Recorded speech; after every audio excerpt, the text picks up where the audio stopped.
এই শায়েখ আহমদুল্লাহ সাহেবের নাম শুনছেন? সকালে ওনার একটা ছবি ব্যবহার করে আজকে একটা পোস্ট দিয়েছে, পোস্ট ছেলে পেলে, যে উনি নাকি ক্ষমা চাইছে কোনো একটা বিষয় নিয়ে। কোন বিষয় আমি এটা নিয়ে কথা বলতে যাচ্ছি না, এটা অনেক আগে আলোচনা হয়েছে। আসলে উনি ক্ষমাই চান নাই, এই বিষয়ে উনি কোনো পোস্টই করে নাই। কি করছে, ওনার ছবি নিছে, ওনার নামটাকে এডিটিং করছে, পরে বিশাল স্ট্যাটাস নিজের মতো ঢুকাইয়া দিয়া গোটা দেশের মধ্যে ছড়াইয়া দিয়েছে, বুঝছেন? তো এই জিনিসটাকে অনেকে আবার বুঝে হোক না বুঝে হোক শেয়ার করতেছে।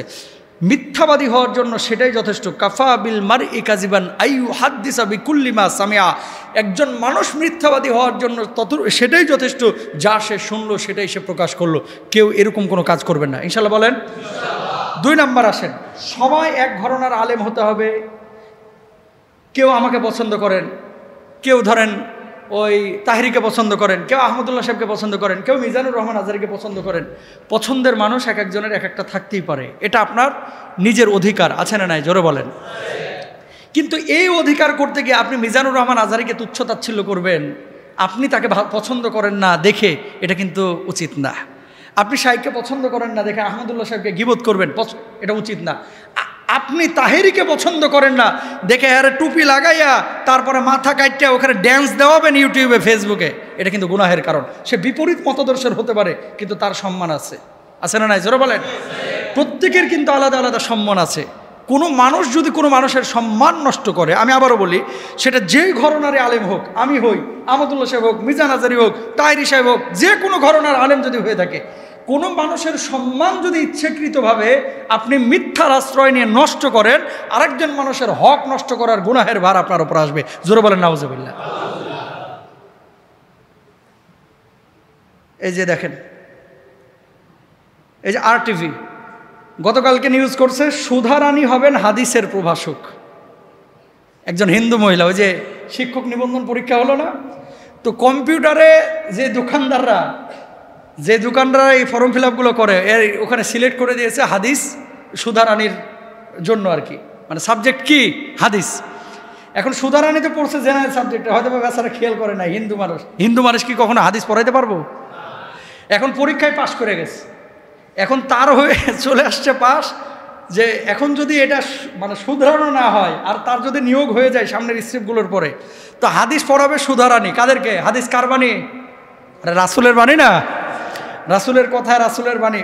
ও কিভাবে জানবে? একটা জিনিস ভুল হয়ে গেছে, পোলাপান এটা নিয়ে এখন মনে করেন পুরো ছড়াই দিছে, যে সুধা রানী হবেন হাদিসের মুহাদ্দিস, হাদিসের প্রভাষক। নাউজুবিল্লাহ বলেন না। এই যে এই জিনিসগুলা তুচ্ছ তাচ্ছিল্য করেন না ভাই, জবাব দিতে হবে আল্লাহর কাছে। 10টা টাকা যদি একজন মানুষের মারা দেয়, এটা যেমন হক নষ্ট করার গুনাহ, আরেকজন মানুষের সম্মান ইজ্জত কেউ নষ্ট করলে এটাও কিন্তু আল্লাহর আদালতে হক নষ্টের গুনাহ হবে, ঠিক কিনা ভাইরা?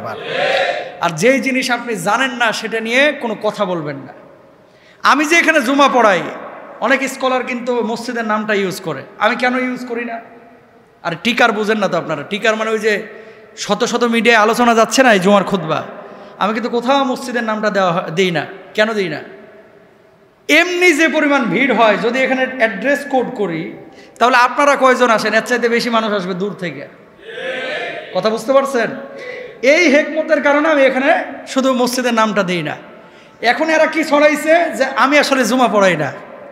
এই যে মাইক্রোফোন, এগুলো নাকি আমার কেনা মাইক্রোফোন, এগুলো রাত্রেবেলায় আমি নিয়ে এসে এখানে ফিটিং করে তারপর আমি নাকি ওয়াজ করি। আল্লাহ এদেরকে হেদায়েত দান করুক অথবা ধ্বংস করে দেখ, আমিন বলেন না। তো এই কথাগুলো যখন কেউ বলে, ইবলিসও দাঁত বাইর করে হাসে, যে বলে কি, এই যে আপনারা যে আমিন বললেন, এটা কি ফেরেশতা এসে বলে গেল না আপনারা বললেন? তো এরপরেও যদি মানুষ না বুঝে, তোর বুঝনি ভাই, তুই থাক। আল্লাহ এদেরকে হেদায়েত দান করুক। কোথা থেকে আসলো কথাটা? মিথ্যা কোনো জিনিস নিজেরা ছড়াবো না, নিজেরা বলবো না, কোনো মানুষের সম্মান ইজ্জত হানি হয় এরকম কোনো কথা বলবো না, এরকম কোনো কথা বলবো না, ইনশাল্লাহ বলেন। আচ্ছা, যেহেতু আলোচনা একেবারে শেষের দিকে, 2টা প্রশ্ন আছে এখানে, এই প্রশ্নটা বলে আলোচনা শেষ করে দেবো ইনশাল্লাহ। একটা, সেটা হচ্ছে যে মুহতারাম, আকাশ থেকে বৃষ্টির সাথে শিলা পড়ে কেন এবং শিলা খাওয়া জায়েজ আছে কিনা? ভেরি ভেরি ইম্পর্ট্যান্ট একটা বিষয়। যে আকাশ থেকে যে শিলাটা পড়ে, এই শিলাটা এটা মূলত এই যে জলীয় বাষ্প, যেগুলো আপনারা যে কাপড় মেলেন, ভাত থেকে তরকারি থেকে যে পানিটা আকাশে উড়ে যায়, এটা উড়ে যাওয়ার পরে কি হয়, জমাটবদ্ধ হয় সেখানকার ওয়েদারে, ঠান্ডা আবহাওয়া না, জমাটবদ্ধ হওয়ার পরে এটা আইসে রূপান্তরিত হয়, বুঝছেন? তো জলীয় বাষ্প যেগুলো বাইর হয় আমাদের পৃথিবী থেকে উপরে যায়, সব জলীয় বাষ্প কিন্তু শরীরের জন্য উপকারী না, সব জলীয় বাষ্প শরীরের জন্য উপকারী না। তো এই কারণে মূলত শিলাবৃষ্টি হয়। যখন বৃষ্টি হয় আইসগুলো ভেঙে আমাদের পৃথিবীতে আসে। তো মনে রাখবেন, যত তাপমাত্রা বাড়বে, তাপমাত্রা মানে রৌদ্রের প্রখরতা যে এলাকায় যত বেশি হবে, সে এলাকায় শিলাবৃষ্টির পরিমাণ তত বেশি হবে। খেয়াল করেন আল্লাহ তাআলা এখানে কি বৈজ্ঞানিক একটা বিষয় রেখে দিয়েছেন, কি মারাত্মক টেকনোলজি। জলীয় বাষ্পগুলো তো বিচ্ছিন্নভাবে যায়, তারপরে ওখানে জমাটবদ্ধ হয়। এক একটা শিল যদি 8 কেজি 10 কেজি দুনিয়াতে পড়তো, আল্লাহ ফেলাইতে পারতেন না? পারতেন কি পারতেন না? 8-10 কেজি শিল যদি ওই যেভাবে জমট বাঁধে ওইভাবে পড়তো, মাথার ছাতা একটারও ঠিক থাকতো না। কথা বলেন ঠিক কিনা? ও ঘুমায় থাকতো ল্যাপমুড়া দিয়া, টিনের ঝনঝনানি আওয়াজে, কি ফিলিংস, রোমান্টিক একটা অবস্থা। ওই একেবারে শিলা যখন অত বড় পড়তো ভাই, ওই চালমাল ভাঙে আর মাথা ঘেলু বাইর করে ফেলাইতো, ঠিক কিনা?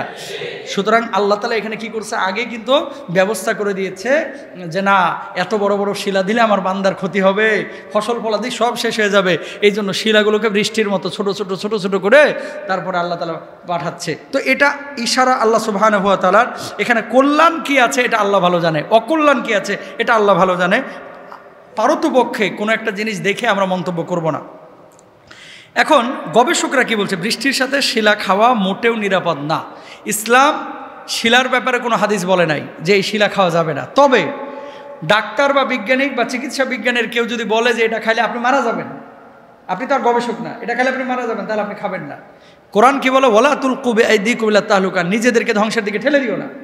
এটা কে বলেছেন? আল্লাহ তাআলা কোরআনে। তো এখন শিলা নিয়ে আপনি গবেষণা করেন নাই, ডাক্তাররা তো করেছে। ডাক্তাররা কি বলতেছে, বৃষ্টির সঙ্গে পড়া এসব শিলা খাওয়া মোটেও নিরাপদ না। কারণ হিসাবে তারা বলেছেন, বৃষ্টির সঙ্গে পড়া শিলাতে নানা ধরনের দূষিত উপাদান থাকে যা মানবদেহের জন্য ক্ষতিকর। ঢাকা বিশ্ববিদ্যালয়ের রসায়ন বিভাগের অধ্যাপক আব্দুস সালাম একটা গবেষণা করেন। ওই গবেষণায় দেখা গেছে শিলাতে নাইট্রেট সহ বেশ কিছু ক্ষতিকর উপাদান আছে। এই উপাদানগুলো পানিতেও থাকে, তবে শিলাতে এসবের উপস্থিতি সহনীয় মাত্রার চেয়ে বেশি। সুতরাং যদি সহনীয় মাত্রার চাইতে এই সমস্ত উপাদান কেউ পেটের মধ্যে নিয়ে নেয়, বৃষ্টির পানি আপনি খাইতে পারেন, কোনো সমস্যা নেই, কিন্তু শিলা যদি পেটের মধ্যে আপনি নেন, তাহলে এই দূষিত জিনিস আপনার পেটের মধ্যে ঢুকতে পারে। এই জন্য ইসলামী শরিয়ায় হারাম না, চিকিৎসা বিজ্ঞানের আলোকে খাইলে ক্ষতি হয়, এই জন্য খাইতে তারা না করেন। তবে শিলা, পানি, বৃষ্টির পানি এগুলো খাওয়া জায়েজ আছে। আল্লাহ তাআলা আমাদেরকে বোঝার তৌফিক দান করুন। হাদা মা ইনদি ওয়াল ইলমু ইনদাল্লাহি আলাইহি তাওয়াক্কালতু আলাইহি ওয়া আখির দাওয়ানা আলহামদুলিল্লাহি রাব্বিল আলামিন। আসসালামু আলাইকুম ওয়া রাহমাতুল্লাহি ওয়া বারাকাতুহু।